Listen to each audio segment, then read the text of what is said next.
Hello दोस्तों, मेरा नाम है आराम अंसारी और आप देख रहे हैं आपका अपना यूट्यूब चैनल एग्ज़ाम सिटी। दोस्तों, लगभग हम कोर्स पूरा करने की ओर चल रहे हैं। कुछ ही समय में हमारा कोर्स पूरा हो जाएगा एसएससी जीडी और यूपीएसआई के लिए। ओके, आज की क्लास है हमारी अर्थव्यवस्था से मुद्रा और बैंकिंग। ये मोस्ट इम्पोर्टेंट क्वेश्चन लेके आया हूँ, मोस्ट इम्पोर्टेंट। ओके, और जो दोस्त हमारे नए हैं चैनल को सब्सक्राइब कर दें, बेल आइकन को भी ऑन कर दें।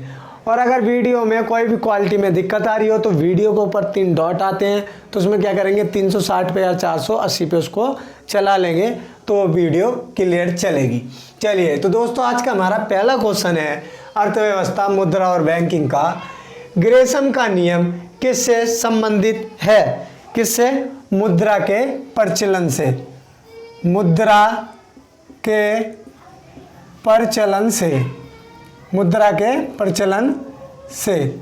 ओके, चलिए दूसरा क्वेश्चन आ जाता है हमारा, हवाला क्या है? हवाला क्या है? विदेशी मुद्रा विनिमय का अवैध कारोबार। क्या है? विदेशी मुद्रा विनिमय का विदेशी मुद्रा विनिमय का अवैध कारोबार।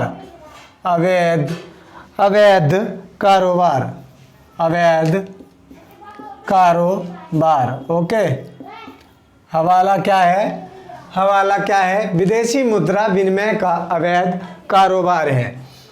चलिए फिर तीसरा क्वेश्चन है, सरकार द्वारा पुरानी मुद्रा को समाप्त कर नई मुद्रा चलाना क्या कहलाता है? क्या कहलाता है? विमुद्रीकरण। क्या कहलाता है? विमुद्रीकरण कहलाता है, विमुद्रीकरण। चलिए चौथा है, वह अवस्था जिसमें मुद्रा का मूल्य गिर जाता है और कीमतें बढ़ जाती हैं। क्या कहलाता है? मुद्रा, ये देखिए मुद्रास्फीति।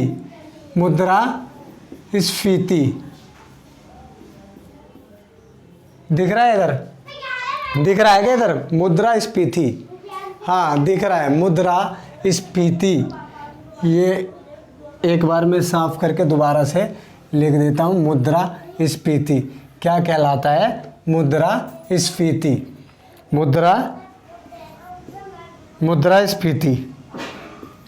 मुद्रास्फीति कहलाता है। और ये इधर से हमारा ये दिक्कत आ रही है लाइट की समस्या से, मुद्रास्फीति। चलिए, तो पांचवा क्या है? मुद्रास्फीति से बाजार की वस्तुएं महंगी हो जाती हैं। क्या हो जाता है? महंगी हो जाती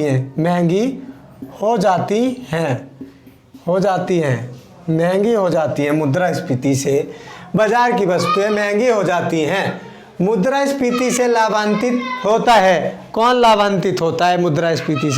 क्या था? मुद्रास्फीति से बाजार की वस्तुएं महंगी हो जाती हैं। चलिए छठा क्या है? मुद्रास्फीति से लाभान्वित होता है। मुद्रास्फीति से लाभान्वित होता है कौन होता है? ऋणी होता है लाभान्वित। मुद्रास्फीति से ऋणी लाभान्वित होता है।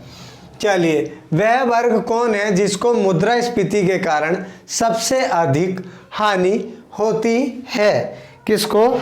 लेनदार को हानि होती है। लेनदार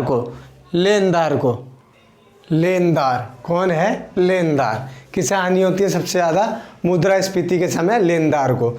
चलिए आठवां, भारत में सर्वप्रथम पत्र मुद्रा का चलन कब प्रारंभ हुआ था? कब 1806 ईस्वी में। 1806 ईस्वी। कब? 1806 ईस्वी में।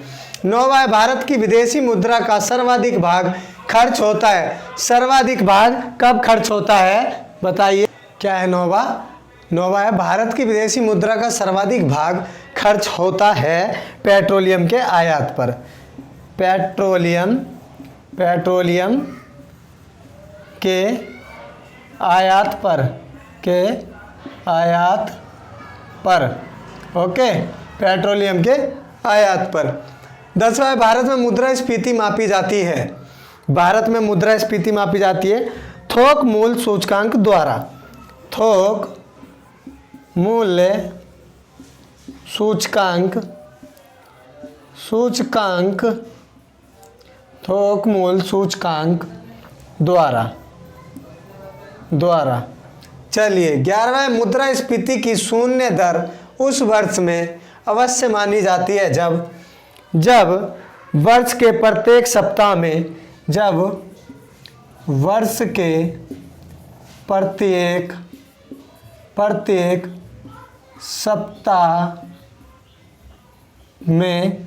प्रत्येक सप्ताह में मुद्रास्फीति की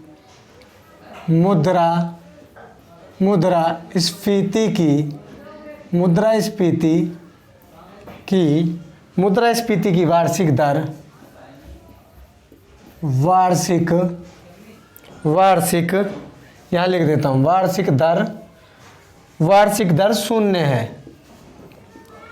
शून्य हो। ओके, चलिए क्या था क्वेश्चन 11वां, मुद्रास्फीति की शून्य दर उस वर्ष में अवश्य मानी जाती है जब वर्ष के प्रत्येक सप्ताह में मुद्रास्फीति की वार्षिक दर शून्य हो। ओके, चलिए 12वां, मुद्रास्फीति को स्थायी रूप से किस प्रकार नियंत्रित किया जा सकता है? मुद्रा आपूर्ति की वृद्धि पर नियंत्रण करके।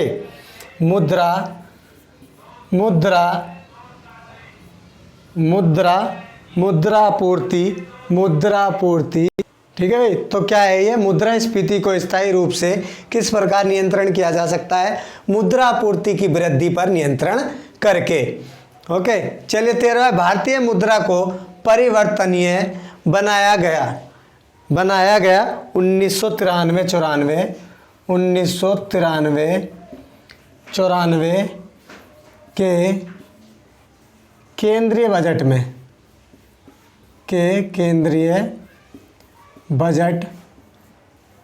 में। ओके, चलिए 14वां है, गिल्ट एंड बाजार किससे संबंधित है? सोना चांदी और सराफा से। सोना चांदी और सराफा, किससे? सराफा, है ना। चलो, भारतीय रिजर्व बैंक है, आरबीआई भी बोलते हैं इसको, है केंद्रीय बैंक। कौन से बैंक में खाता नहीं खुलवा सकते? कौन से बैंक में हम खाता नहीं खुलवा सकते? वो है आरबीआई। आरबीआई बैंक में किसी का भी खाता नहीं होता। 16वां क्वेश्चन है, भारत का सबसे बड़ा बैंक है, कौन सा है? आरबीआई है, आरबीआई।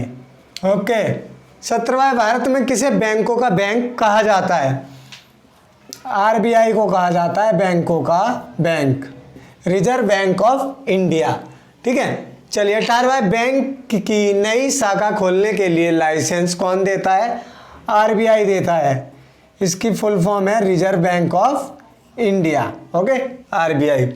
आरबीआई का मुख्यालय कहाँ है? मुंबई में है, मुंबई। आरबीआई का मुख्यालय मुंबई में स्थित है। 20वां, भारत में करेंसी नोट जारी करता है, कौन करता है? भारतीय रिजर्व बैंक, आरबीआई करता है। आरबीआई, भारतीय रिजर्व बैंक। भारतीय रिजर्व बैंक का लेखा वर्ष होता है, लेखा वर्ष होता है जुलाई जून में, जुलाई और जून, जुलाई जून।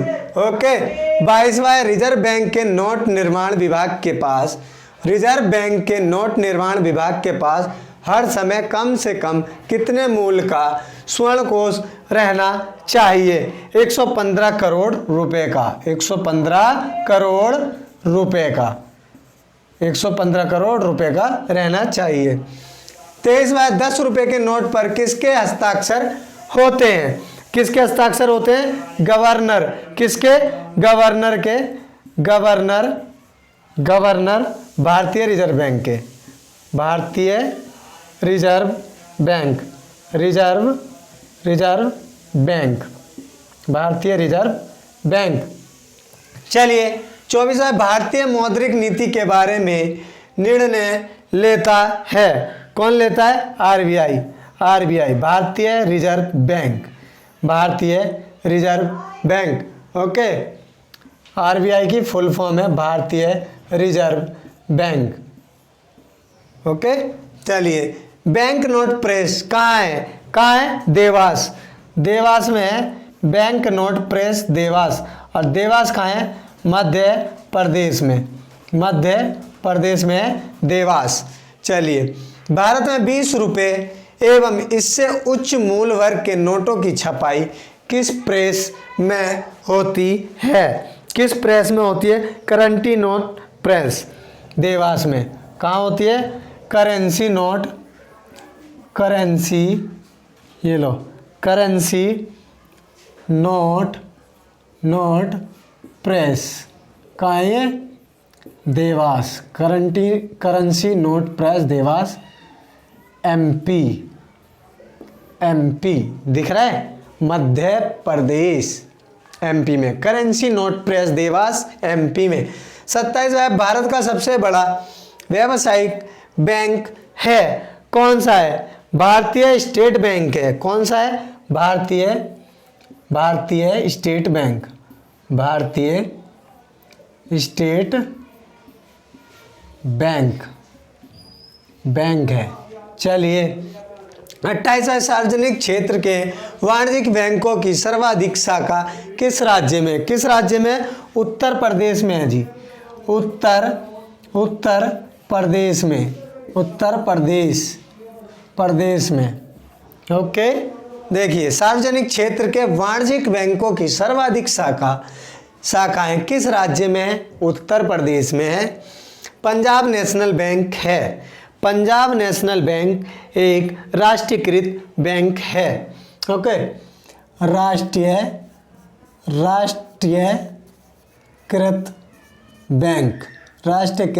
बैंक है। पंजाब नेशनल बैंक है, एक राष्ट्रीयकृत बैंक है। 30वां क्वेश्चन है, किस देश में भारतीय बैंकों की सर्वाधिक शाखाएं कार्यरत हैं? किस देश में है? यूके में है जी। यूके में। चलिए, भारत में सर्वाधिक शाखाएं किस विदेशी बैंक की हैं? किसकी हैं? Standard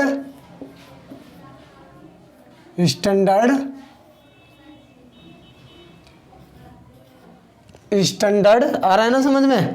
standard chartered bank.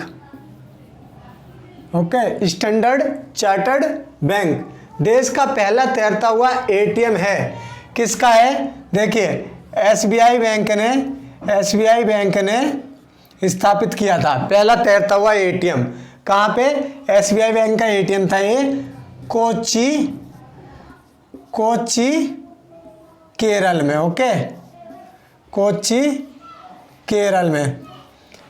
Bharat देश का पहला तैरता हुआ एटीएम था एसबीआई का, कोच्चि केरल में स्थापित है अभी भी। ओके, पहला तैरता हुआ एटीएम एसबीआई का state bank of India Kochi Kerala में। चलिए, 33वां ग्रामीण विकास के लिए ऋण प्रदान करने वाला नाबार्ड है एक बैंक है। नाबार्ड एक बैंक। चलिए, अब आता है अपना 34 नंबर का, राष्ट्रीय कृषि एवं ग्रामीण विकास बैंक की स्थापना किस पंचवर्षीय योजना में की गई? किस में? छठी पंचवर्षीय योजना में। छठी पंचवर्षीय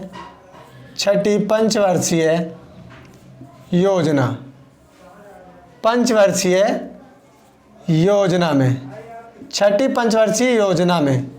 चलिए, 35वां भारत में नए निजी बैंकों की स्थापना के लिए कितनी न्यूनतम चुकता पूंजी होना आवश्यक है? 35वां है 200 करोड़ रुपए। 200 करोड़ रुपए। ओके, 200 करोड़ रुपए। चलिए, 36वां है यूटीआई की स्थापना किस वर्ष में की गई? यूटीआई की स्थापना 1964 में 1964 में यूटीआई की स्थापना की गई थी। 37वां है, भारत की सबसे बड़ी म्यूचुअल फंड संस्था है, कौन सी है? यूटीआई है, यूटीआई है म्यूचुअल फंड संस्था सबसे बड़ी भारत की। चलिए, भारतीय जीवन बीमा निगम एलआईसी की स्थापना वर्ष है, किस वर्ष में हुई थी? एलआईसी की स्थापना हुई थी 1956 में 1956 में एलआईसी की स्थापना हुई। भारत में स्टॉक एक्सचेंजों का नियमन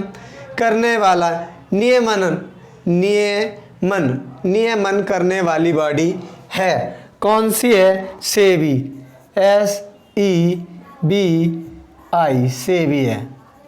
ओके, चलिए नेक्स्ट है 40वां, भारतीय प्रतिभूति एवं विनिमय बोर्ड को वैधिक दर्जा प्रदान किया गया 1988 में। कब?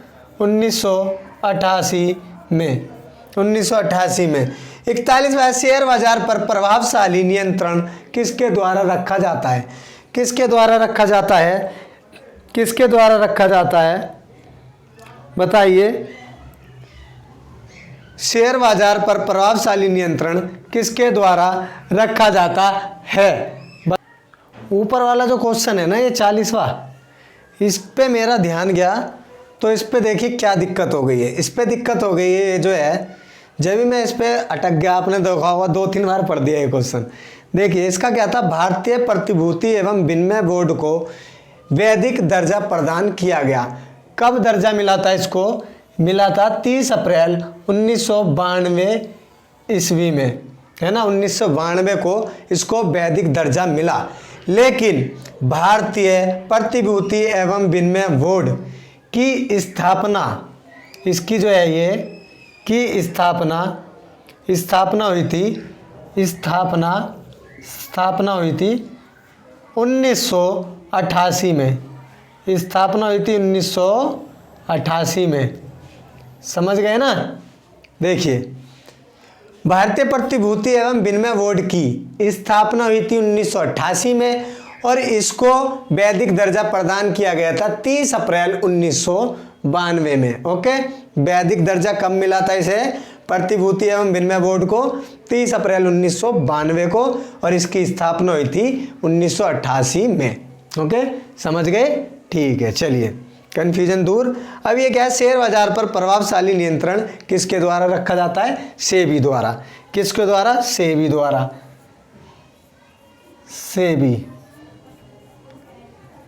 सेबी द्वारा रखा जाता है।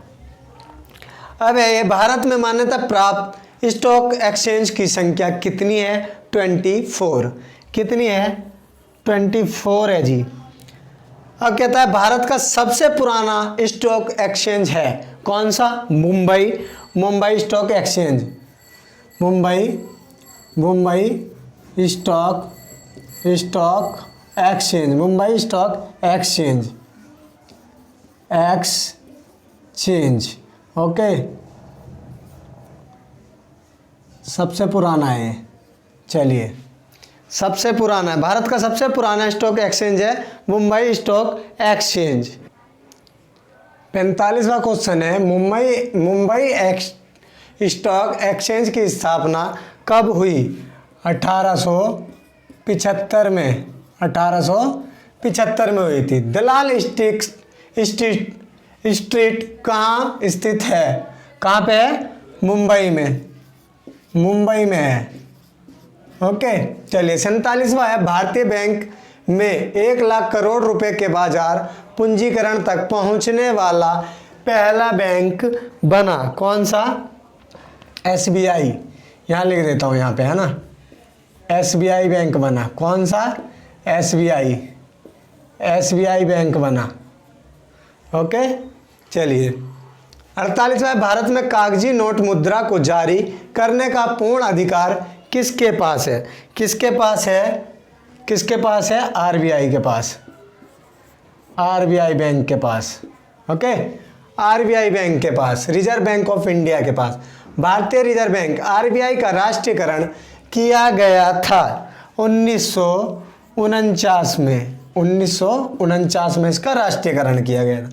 सस्ती लास्ट है 50वां और आज का लास्ट। सस्ती मुद्रा का अर्थ है ब्याज की दर कम, ब्याज की दर कम या ब्याज की कम दर, ब्याज की कम दर। ओके, चलिए तो आज की क्लास के 50 क्वेश्चन मैंने इंपॉर्टेंट मुद्रा और बैंकिंग के करवा दिए हैं। आई होप आप सभी अच्छे से इनको तैयार कर लेंगे, क्योंकि यूपी पुलिस एसआई का जो नवंबर में एग्ज़ाम है और नवंबर में ही एसएससी जीडी का भी एग्ज़ाम है, तो उसमें ही दोनों देखिए एक क्लास से दोनों पेपर आपके सॉल्व हो जाएंगे। रीजनिंग में करवाई रहा हूँ, जीके में करवाई रहा हूँ, तो दोनों पेपर इन क्लासों से आप कवर कर लोगे। तो आई होप आप सभी के समझ में आ गया होगा। आप सब ऐसे ही लगे रहें, सपोर्ट करें अपने भाई अरहम अंसारी को, और मैं ऐसे ही अच्छी क्लासेस आपके लिए लेके आता रहूँगा। और ये बताएं कमेंट करके कि आपको कैसी लगी ये क्लास, ठीक है ना। तो भाइयों, जो भाई मेरे नए हैं चैनल पे, एग्ज़ाम सिटी को सब्सक्राइब कर लें और बेल आइकन को भी ऑन कर लें। चलिए मिलते हैं अगली वीडियो में, अब तक के लिए इतना ही था। जय हिंद, जय भारत।